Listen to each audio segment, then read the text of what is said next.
Right now, that wintry mix is really starting to be able to come down in the Charlotte area. Meteorologist Andrew Brightman is live in Midtown. And right now, with what you're seeing, Andrew, or where you are, you're right there off of Town Avenue near South Kynes Drive.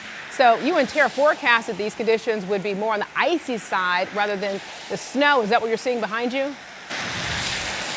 Yeah, Alicia, really started to see the complete changeover here in Midtown Charlotte. Also, some of the ground conditions, been monitoring some of the concrete top versus the grassy surfaces. Earlier in the afternoon, roughly a 3 to 5 degree difference. But now if you compare the two, getting pretty close here as we watch that sun come down, losing that solar radiation, helping to heat some of those blacktop and more brown concrete surfaces. So I do think icing is going to start coming into a little bit more of a role here. Tara was talking about that changeover to sleet and freezing rain. We can actually see it on radar. Let's pop up radar here as you see just to my left, your right. And what you'll notice here, I've tweaked it a little bit. I use what we usually use as our debris tracker for severe weather.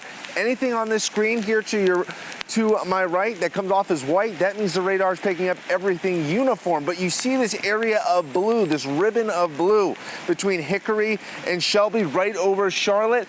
All of a sudden, it's starting to pick up different, what we call hydrometers, either raindrops and snowflakes mixing in together. That is the transition zone from snow to sleet and freezing rain. And just looking around outside currently, you're starting to see a lot of sleet and even freezing rain starting to mix in here across portions of Midtown. Even though temperatures, it's still cold, 28 degrees, winds now out of the south of 5 miles an hour.